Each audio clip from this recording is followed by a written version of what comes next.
Y bueno, vamos a comenzar otra serie y tengo dos propuestas de título. ¿Cuál es tu molde o cuál es tu paradigma? Cualquiera de las dos. Y es con signo de interrogación. ¿Cuál es tu paradigma? ¿Cuál es tu molde? Y bueno, quisiera en esta serie tomar algunas porciones bíblicas que hablan acerca de lo que Dios hace, pero que hay una parte responsable de nosotros. Porque decimos, bueno, lo que nos da Dios es gratis. Sí, de alguna manera sí. Pero hay unas partes escriturales en donde habla que nosotros tenemos que hacer algo para que Dios pueda hacer lo que a Él le corresponde. Aunque hay gente que ha dicho, bueno, es que Dios ya hizo todo. Sí, Dios entregó a Jesús, nos dio salvación eterna, pero hay una parte responsable de parte de nosotros. No solamente es recibir a Cristo y esperar a que Él venga, no es así. Y de eso vamos a hablar, pero hoy solamente voy a hablar un poquito de la introducción. Entonces, por todos lados estamos viendo que son los últimos tiempos. Todos estamos de acuerdo en eso, ¿verdad? Cuando podemos entrar a YouTube o ver noticias, estamos viendo que son señales de los últimos tiempos, pero la realidad es que desde hace muchos años estamos diciendo que son los últimos tiempos, pero ahorita sí son los últimos tiempos. Esa es una realidad, porque a lo mejor hay personas que sus bisabuelos o tatarabuelos fueron cristianos y ellos decían, ya estamos en los últimos tiempos y no pasó nada.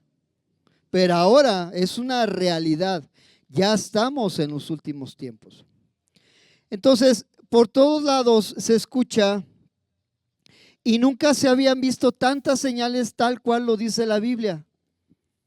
Entonces, si ponemos a la Biblia como nuestra verdad, entendemos que son los últimos tiempos y Cristo viene pronto. Y es un hecho que la Biblia nos orilla a que en estos tiempos donde Jesús aún no ha venido, cada uno de nosotros busquemos nuestra propia santidad, porque la santidad es individual. Vaya, no puedo ser santo por ti o tú no puedes ser santo por mí. Es algo personal y es algo que hace Dios en la vida de cada persona. Entonces, cada quien tiene que buscar desesperadamente, dice la Biblia, la presencia de Dios. Porque no habrá otro lugar a donde podamos ir más que a su presencia. Entonces, si nosotros no estamos listos para buscar nuestra santidad y su presencia, no estás listo para recibir a Cristo. Y habla a los jóvenes y habla a las personas adultas, porque a lo mejor los jóvenes son los que de alguna manera pues tienen como ese hecho de no buscar tanto la santidad. O a lo mejor no saber qué es buscar la santidad o encontrarla. Pero el mensaje es para todos.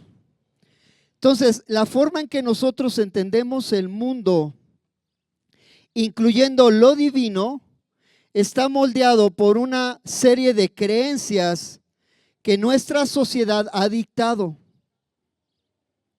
Ahora, la gente dicta cómo es que nosotros tenemos que creer en nuestro Dios, sin tomar en cuenta su palabra.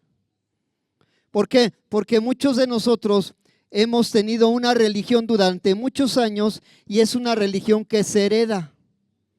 Cada quien tiene una religión heredada de nuestros padres, todos, la mayoría de nosotros, si es que no naciste en cuna cristiana. Entonces la sociedad misma moldea la forma en que yo creo en Dios. Interactuamos con las personas y ellas nos dan su punto de vista de la forma en que yo tengo que creer en Dios y de acuerdo a la cultura que hay en ese país, en ese lugar o en esa región. Porque todo el mundo sabe que Iztapaluca es un lugar completamente idólatra y no solamente Iztapaluca, hay un montón, pero vivimos aquí. Entonces, las experiencias individuales que tiene cada persona, positivas y negativas, pueden influir en la forma en que cada quien interpreta su propia relación con Dios. ¿Vamos bien? ¿Hasta ahí voy claro? Entonces, es un hecho que la existencia de Dios es tan notable que no hay una forma que la gente pueda decir es que Dios no existe. Y a las personas que dicen que Dios no existe, la Biblia les llama necios. ¿Sí vamos bien? Dice la Biblia en Salmo 14:1, dice el necio en su corazón, no hay Dios. Se han corrompido, hacen obras abominables, no hay quien haga el bien, dice.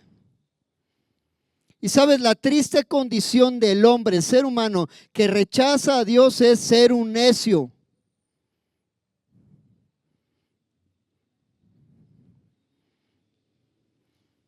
Y sabes, cuando el rey David escribió este salmo, estaba mirando a todas aquellas personas que negaban la existencia de Dios y llegó a la conclusión de que todos esos eran necios. Y así les puso esa palabra, necios. Entonces, cuando tú hables con alguien, no sé cómo decirle con mucho respeto, no seas necio si no cree en Dios, no sé cómo le puedas hacer. Pero la Biblia dice que es un necio si él te dice no creo en Dios.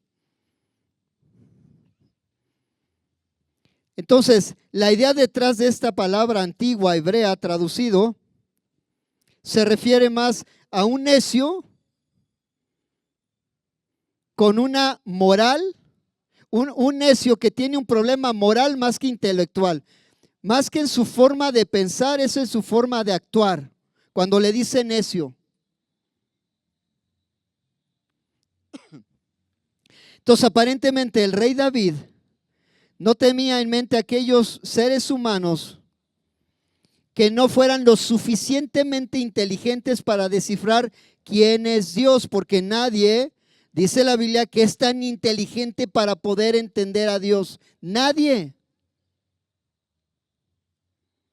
Y a veces es tan complicado, es un hecho que así es. Entonces el rey David tenía en mente a aquellos que simplemente rechazaban a Dios en su corazón y dicen, Dios no existe. Y te puedes encontrar un montón de personas allá afuera. Lo que es un hecho es que la Biblia nunca intenta probar la existencia de Dios. Escucha lo que te estoy diciendo y quiero despertarte con esta frase. La Biblia nunca intenta probar la existencia de Dios. Más bien, asume su existencia desde el inicio. La Biblia por sí misma se defiende. Pero ella misma asume que Dios ha existido, existirá y siempre estará. Revela su naturaleza, su carácter y la obra de Dios, la misma Biblia. Y sabes, la palabra antigua hebrea para definir necio se define como la perversidad agresiva, como una perversidad agresiva. Es decir, no solamente no dices no existe a Dios, sino que además eres como un perverso de aquellos que dicen no existe Dios, pero puedo hacer lo que se me antoje. ¿Será que es así? Pero ¿qué de nosotros los hijos de Dios, tal cual dice su palabra en el Salmo 42:1? Vamos a ver esta analogía.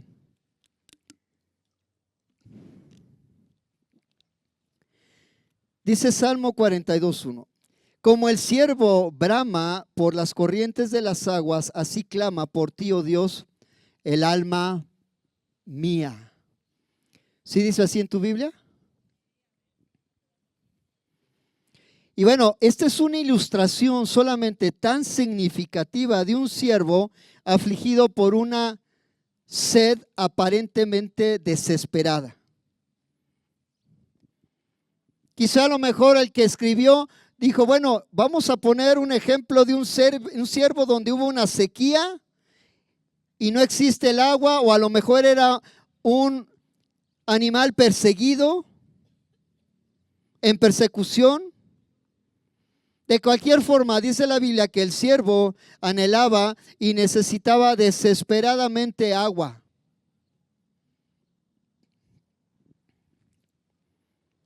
De la misma manera, el alma del salmista anhelaba y necesitaba a Dios. ¿Sabes? Porque lo que estaba escribiendo es que él necesitaba desesperadamente tener una comunicación y la presencia de Dios en su vida. Desesperadamente. Yo el ejemplo de Dan y Brenda es desesperadamente. El ejemplo de desesperadamente es cuando tu esposa te dice, ya tengo dolores de parto y tenemos que ir a la ciudad en medio del agua y tenemos que subir. Eso es desesperadamente llegar hasta allá. Ese es el significado de desesperadamente, urgentemente. Entonces, el disfrutar una comunión con Dios era una necesidad urgente y no lo miró solamente como si fuera la más dulce de todos los lujos, sino como una completa necesidad, como cuando no existe el agua y necesitas tomar. Y bueno, era una analogía muy simple que a lo mejor el salmista utilizó para que pudiéramos entender. Hizo una comparación. Pero ¿sabes qué? El mensaje principal es que el salmista no tenía sed de agua. Tenía sed de Dios. Ese es el mensaje principal. Pero hizo una analogía para que pudiéramos entender la forma en que desesperadamente necesitamos agua, desesperadamente tenemos necesidad de Dios. Y bueno, el beber y el tener sed son ilustraciones comunes de la necesidad espiritual del hombre y de la provisión de Dios. Aquí el énfasis es que desesperadamente necesito buscar la presencia de Dios, así como ese siervo brama, dice la Biblia. Y bueno, uno podría a lo mejor pasar muchos días sin comida, pero es un hecho que no puede pasar muchos días sin tomar agua con esa sed urgente.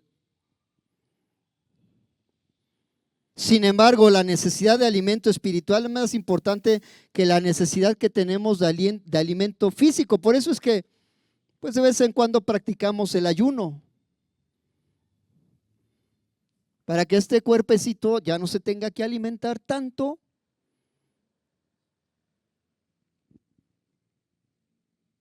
Pueda escuchar la voz de Dios sin tener esas comodidades, sin tener esos antojos, que nuestro espíritu esté alerta para escuchar su voz. Entonces oramos a Dios esperando que Él responda, y en ocasión, muchas veces, y si no te ha tocado, te va a tocar, muchas veces desesperadamente buscamos la respuesta de Dios. ¿Sí o no nos ha pasado? Desesperadamente buscas la presencia de Dios. Sin embargo, la Biblia dice que la Biblia muestra claramente que hay cosas que Dios hará siempre y cuando tú y yo hacemos lo que nos corresponde.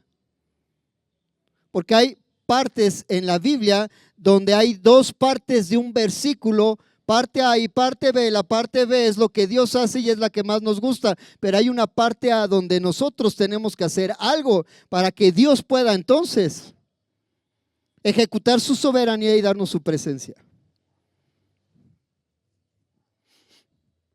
La pregunta es, todos los que estamos aquí, me estoy incluyendo, todos buscamos con la misma intensidad la presencia de Dios, del ejemplo del siervo. No me contestes.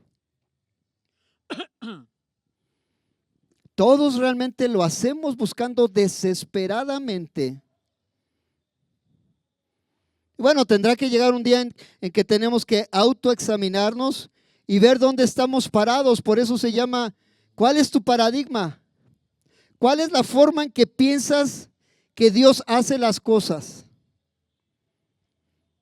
¿Seguiremos basado ¿O seguiremos el camino del Señor basado en mis propias conclusiones, en lo que yo pienso que debe de ser?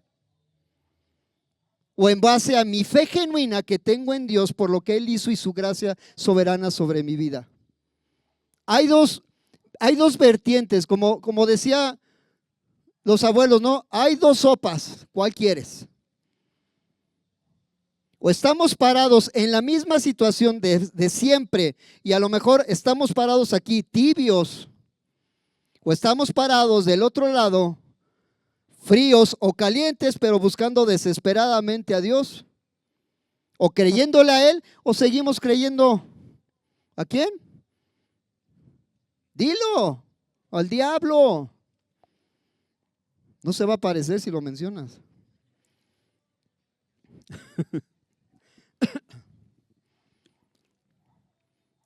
Y habría un chorro de preguntas. Venimos a la iglesia por una convicción real de que Dios me va a hablar, de que yo puedo estar en su presencia, o solamente vienes por un simple compromiso.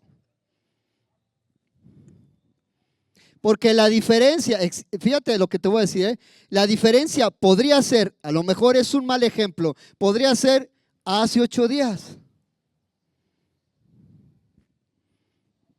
Porque a pesar de, estábamos aquí. Podría ser un ejemplo, y a lo mejor malo, pero podría ser un termómetro. Hacemos un devocional diario solamente por marcar el plan de la lectura en mi hojita y decir, bueno, pues voy al día. O haces un plan de lectura para que Dios te hable a través de ella.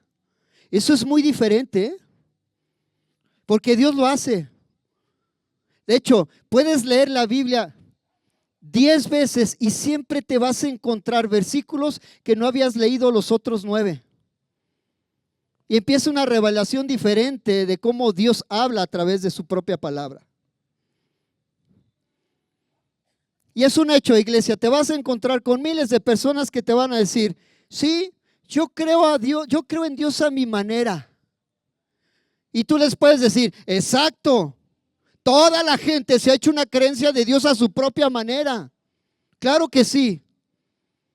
Y no está cerrado. No le puedes decir hermano porque no es hermano, pero cada quien se ha hecho una imagen equivocada de Dios. Es un Dios hecho a mi propia conveniencia. No lo que dice su palabra. Eso, hermano, eso, así te puedo decir, hermano, eso es una religión. El hacer un Dios a mi propia conveniencia.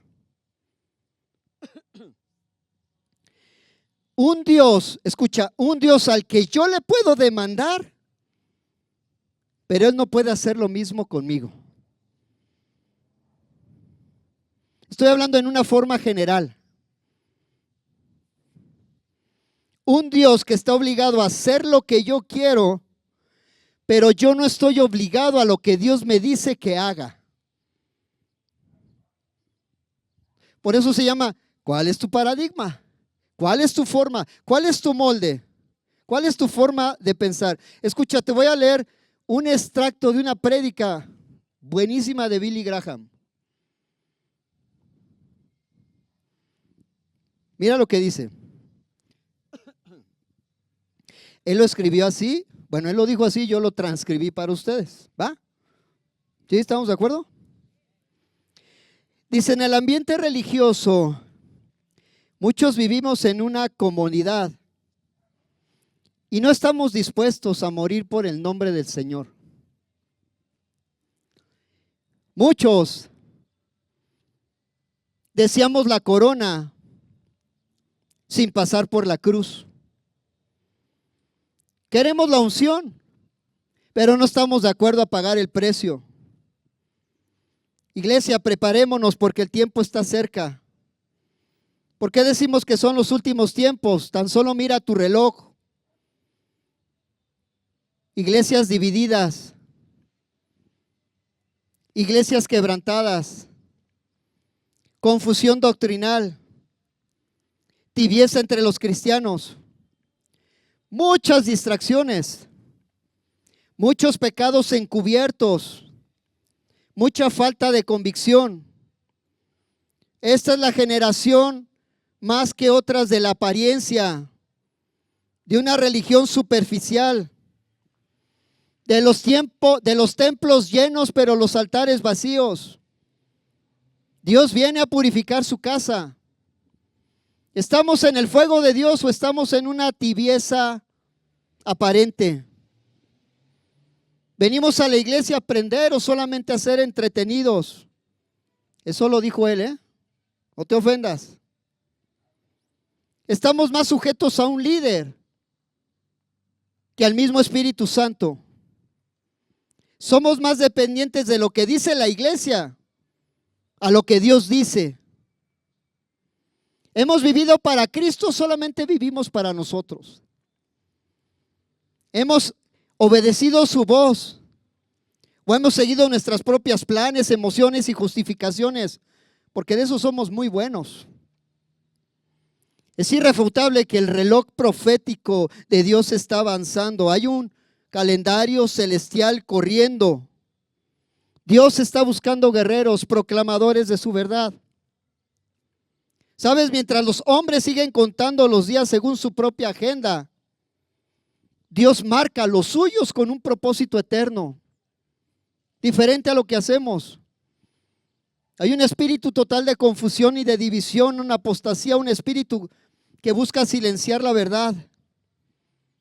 Se habla mucho de bendición, pero poco de arrepentimiento. No se predica de la victoria, se predica de la victoria, pero no se predica del quebranto.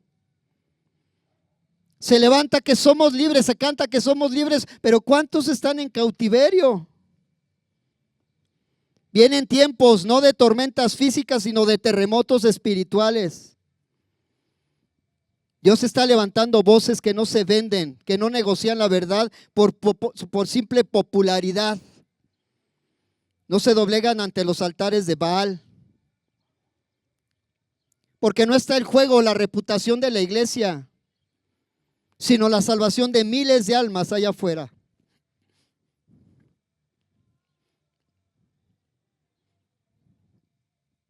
Y sabes, mientras muchos buscan la fama, otros buscan el fuego de Dios. Mientras buscan a lo mejor otros una gran plataforma, varios buscan de su presencia. ¿Sabes? Hay que morir a nuestros sueños, planes, anhelos, agendas. Hay que tener los sueños, agenda, planes de Él en nosotros. Debemos de dejar de oír el ruido del mundo y oír más el susurro de Dios, lo que está diciendo a nuestras vidas. Hay una generación entera que ha nacido en medio de la comunidad, sin una fe, sin confrontación, de un evangelio diluido que no menciona el juicio ni la urgencia de la salvación. ¿Sabes, iglesia? No podemos vivir como si nada estuviera ocurriendo. No podemos orar igual que siempre lo hemos hecho. No podemos congregarnos igual. No podemos caminar igual. Esta comunidad ha desplazado el quebrantamiento. El entretenimiento ha desplazado la adoración genuina. La corrección ha sido cambiada por la tolerancia. El enemigo no ataca con un rugido, ataca con un susurro diciendo: no te preocupes, todo está bien. Dios es tan bueno.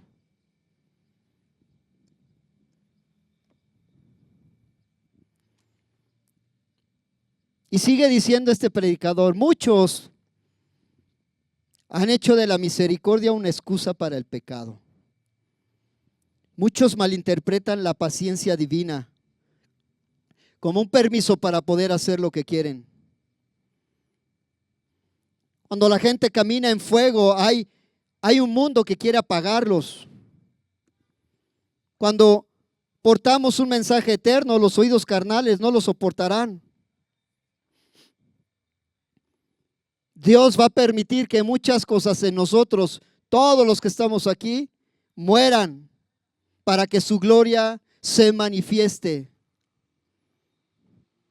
¿Sabes? Si nos decimos somos seguidores de Cristo porque somos cristianos, debemos estar dispuestos totalmente a cargar con el mismo rechazo que Jesús sufrió.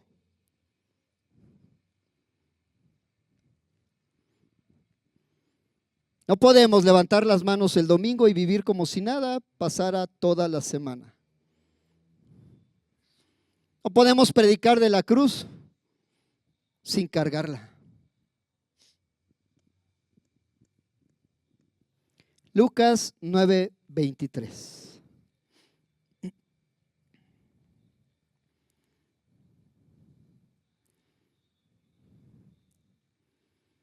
Dice la Biblia, y decía a todos, si alguno,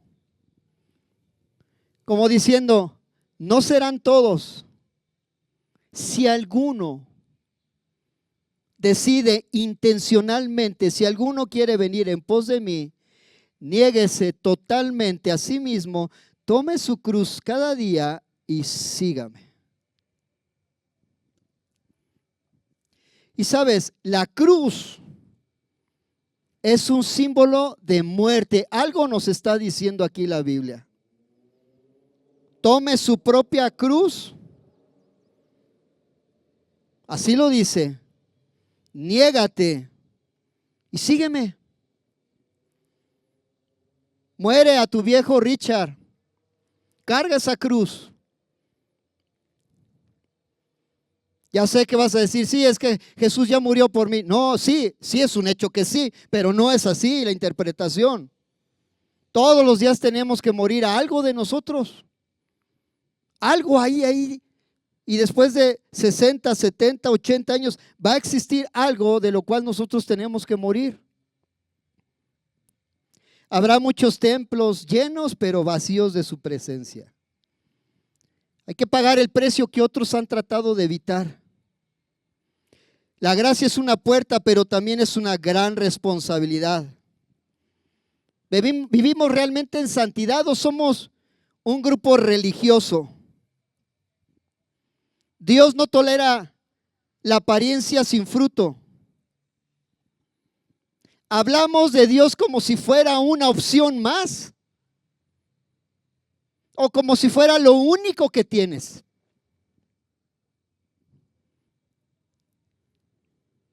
Sin saber que Dios es todo lo que necesitamos.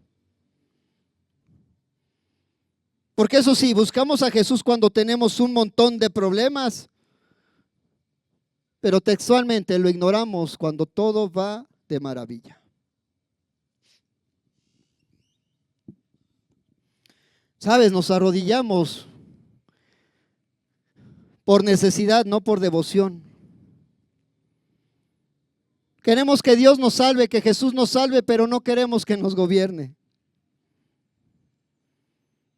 Muchos disfraces de cristianos porque no han sido transformados. Hablan en su nombre, pero no le conocen. Asisten a la iglesia, pero su corazón está lejos de él. Tenemos una fe real o tenemos una fachada simplemente religiosa. Cristo no vino a darnos una vida cómoda, iglesia. Cristo vino a darnos vida eterna. Nunca dijo que sería fácil. ¿Sabes qué es lo que tenemos que dejar en esa cruz y morir a nuestro pasado? Es orgullo, ataduras, vicios, ídolos. Seguir a Cristo es doloroso, siempre lo fue y siempre lo será. Nunca será sencillo. Y si hay alguien que te dijo así, apedréalo, ¿no es cierto? Nunca será fácil seguir a Jesús. Aquí termina este de Billy Graham. Ay, había mucho más. Muy confrontador. Y lo peor es que es muy real. ¿Cuál es tu molde?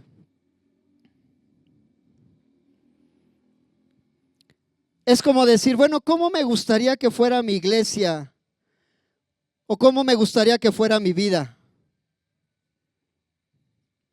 Es como decir, todo se tiene que ajustar a mí y no al revés. Palabras más simples, el mundo tiene que girar alrededor mío y no al contrario. Quiero la bendición de Dios, pero sin hacer lo que verdaderamente me corresponde como su hijo. Vámonos a Éxodo 20, ¿te parece? Y de esto yo creo que vamos a hacer una serie también. Éxodo 20, 2, y bueno, todo el mundo sabe que son los 10 mandamientos.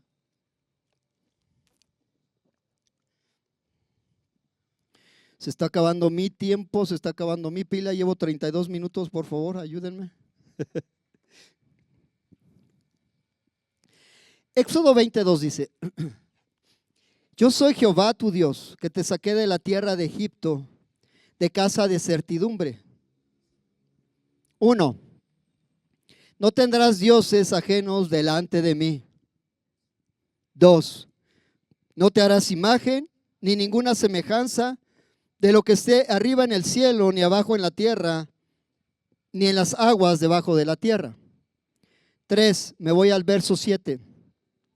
No tomarás el nombre de Jehová tu Dios en vano, porque no dará por inocente Jehová al que tomare su nombre en vano. 4. Acuérdate del día de reposo para santificarlo. 5. Honra a tu padre y a tu madre, para que tus días se alarguen en la tierra que Jehová tu Dios te da. 6. No matarás. 7. No cometerás adulterio. 8. No hurtarás. 9. No hablarás contra tu prójimo falso testimonio. 10. No codiciarás la casa de tu prójimo, no codiciarás la mujer de tu prójimo, ni el siervo, ni su criada, ni su buey, ni su asno, ni cosa alguna de tu prójimo. Dime cuál de esos 10, por ser Antiguo Testamento, ya no son válidos. Dime uno. Y vas a decir, bueno, el Sabbat, bueno, podríamos negociar lo del Sabbat. Pero todos los demás, incluyendo este, está hablando de cosas que intencionalmente buscan que nosotros seamos fieles a Dios y a sus principios, y entonces no hacer lo que no tenemos que hacer de acuerdo a lo que está escrito.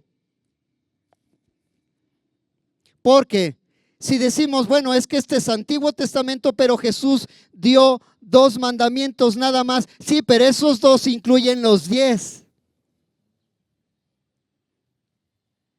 Exactamente, si tú amas al Señor y amas a tu prójimo, no vas a hacer ninguno de estos 10. Y sabes, fidelidad no se trata de tener una doble vida. Fidelidad se trata de hacer lo que me corresponde hacer. Y muchas cosas de estas tienen que ver en la forma en que yo veo a Dios y decir, no, creo que déjame agarrar uno.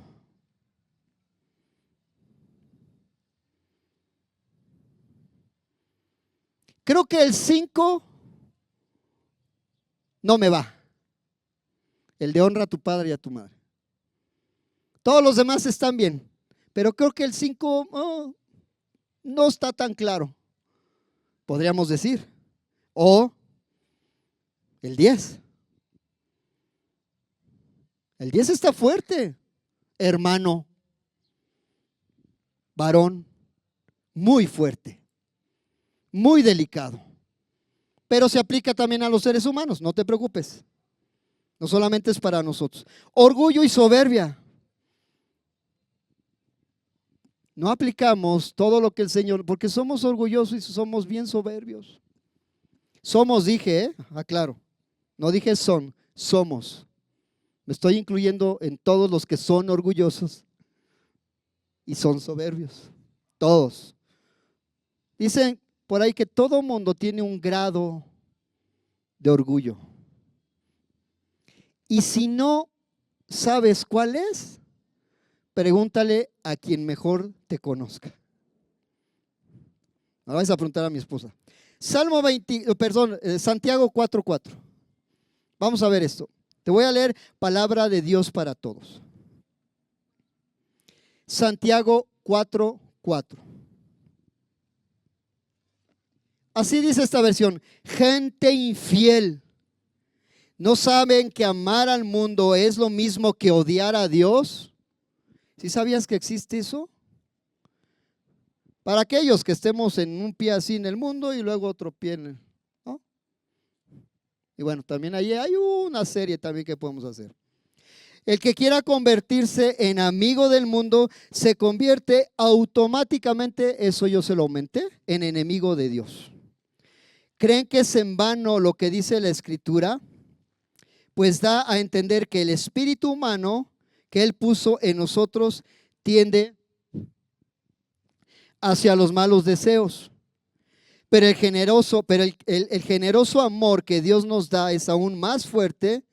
Por eso la Escritura dice: Dios rechaza a los orgullosos, pero es bueno con los humildes. En otra versión dice: Dios resiste a los soberbios, pero da gracia a los humildes. No escuché ningún amén, porque todos somos orgullosos, ¿verdad? Y sabes, esa palabra resiste se traduce como ponerse en contra, oponerse o ponerse en guerra. Los estudiosos dicen que todas las personas tienen un grado de orgullo que batallan. Dentro de ellos es una guerra, dentro de ellos en ser orgullosos o no ser orgullosos. Y dice su palabra que la gracia, el favor inmerecido de Dios, su salvación y todo lo que, ¿sabes lo que es la gracia? Viene solamente a quienes, a los humildes, dice la Biblia. El orgullo exige que Dios me bendiga por todos los méritos que yo puedo tener y lograr.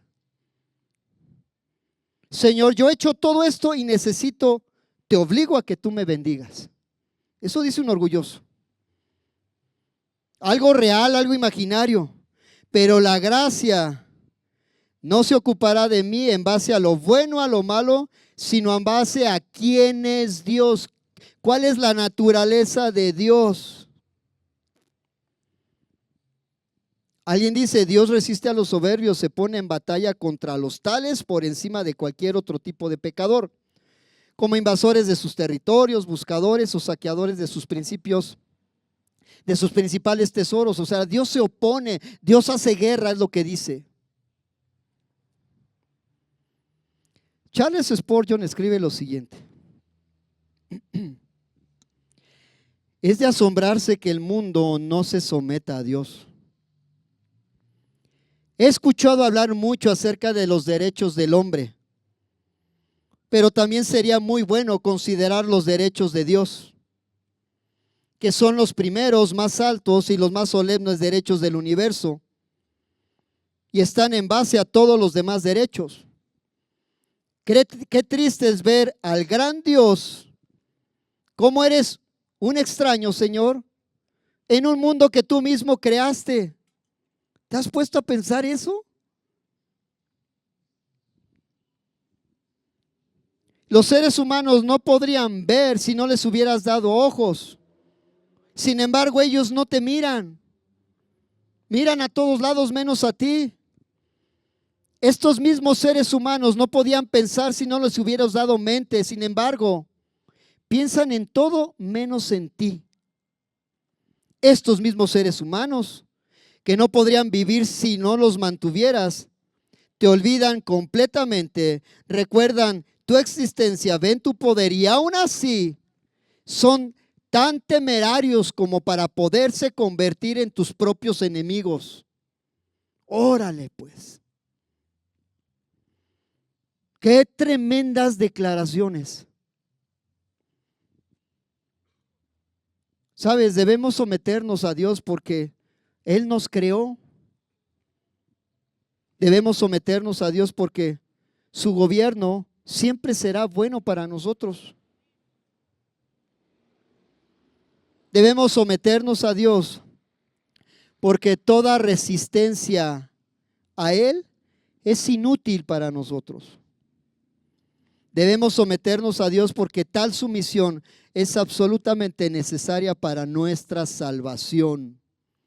Escucha, nuestra salvación. Deberíamos someternos a Dios porque es la única manera de tener paz con Dios. Entonces, todo esto habla de someterse. Si la gente no está sometida a Dios, volvemos a la misma pregunta del principio que no quisiste contestarme, ¿está sometida a?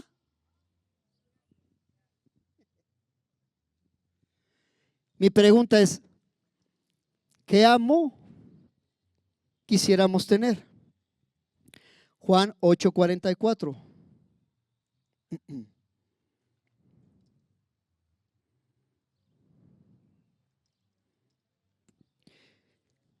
Juan 8:44 dice, vosotros sois de vuestro padre el diablo y los deseos de vuestro padre queréis hacer. Él ha sido homicida desde el principio y no ha permanecido en la verdad, porque no hay verdad en él. Cuando habla mentira, de suyo habla porque es mentiroso y padre de mentira. ¿Sabes? Jesús dando una embarrada de lo que podría ser el carácter de mismo Satanás. La mentira fundamental en él, el carácter del diablo, el engañador más peligroso de todos. Es un hecho que él se ha engañado inclusive a sí mismo. El que es de Dios, sigo leyendo, las palabras de Dios oye. Por esto no las oís vosotros porque no sois de Dios. Entonces, ahora hay tres sopas. No dos, hay tres. O confías en Dios, o confías en ti, o confías en el diablo. Ya te abrí otra tercera opción. Así ha dicho Jehová, maldito el varón que confía en el hombre y pone su carne por su brazo y su corazón se aparte de Jehová. Y sabes, hay un contexto que dice, maldito el hombre que confía en sí mismo. Y más adelante, Jeremías 17:7 dice, bendito el varón que confía en Jehová y cuya confianza es Jehová el Dios Todopoderoso.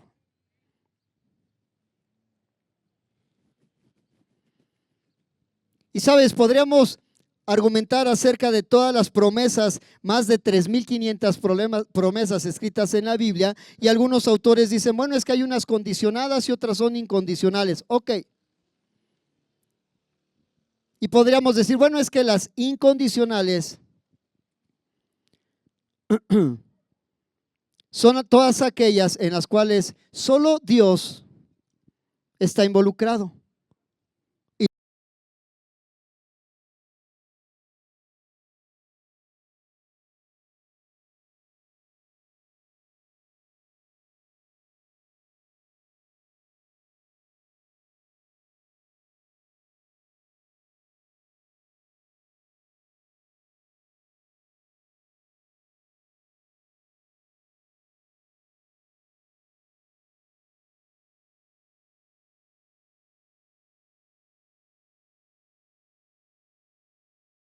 Dos, tres, cuatro, cinco. ¿Quién está en la consola, chicos? Bueno, eso es. Entonces estamos hablando de las incondicionales y las condicionales. Las condicionales, siendo la mayoría de ellos, Dios obrará siempre y cuando se cumplan ciertos requisitos, ciertas promesas que Dios ha lanzado, pero dependen de nuestra propia participación. Es la intervención de Dios en respuesta a alguna acción de parte de aquellos a quienes va dirigida esa promesa, la cual Dios garantiza que va a suceder siempre y cuando nosotros hagamos lo que nos corresponde. 3 ejemplos y con esto termino, ¿va? ¿Vamos bien? Pastor, en la Biblia dice en la Biblia dice que el diablo huirá de mí. ¿Sí están de acuerdo? Santiago lo dice. Así lo dice. Y estamos felices de hacer correr al diablo. Ok, esa es la parte, digamos, que le corresponde a Dios, hacer huir al diablo. ¿Va? Pero no es tan sencillo, porque Santiago 4:7 dice: someteos pues a Dios, resistid al diablo y entonces él oirá. Entonces, mi parte responsable es someterme a Dios, resistirlo y entonces Dios hará que huya. ¿Sí estamos ahí? Ahí te va otra que dice la Biblia, pastor, que Dios añadirá todo en mi vida. Amén. Sí es cierto, sí lo dice así en la Biblia. Pero Mateo 6:34 dice: mas buscad primeramente el reino de Dios y su justicia, y entonces Dios hará la contraparte, que es: y todo será añadido. Pero primero tengo que buscar el reino de Dios. Sí, la parte B es la que nos encanta. El diablo va a huir y ahora Dios va a añadir todo. Sí, de cierta forma. Y el último es que Dios dice que Él me va a prosperar en todo. Sí, su palabra lo dice, pero Josué 1:8 dice: nunca se apartará de tu boca este libro de la ley, sino que de noche y de día meditarás en él, para que guardes y hagas conforme a todo lo que está escrito. Porque entonces, y solo entonces, harás prosperar tu camino. Sí, Dios nos va a prosperar, sí, es un hecho, pero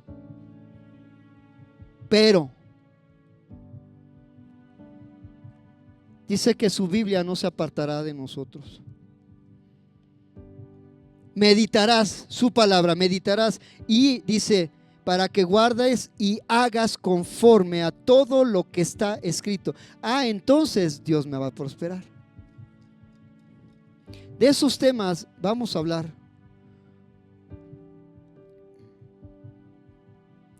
Sin embargo, con todo esto que te quiero decir, termino con esta frase. Iglesia, no podemos amar más la bendición que al portador de la bendición. No puede ser. Es como cuando dice la gente: es que siempre buscamos las manos de Dios porque necesitamos su favor. Sí, pero la parte responsable es buscar su rostro también.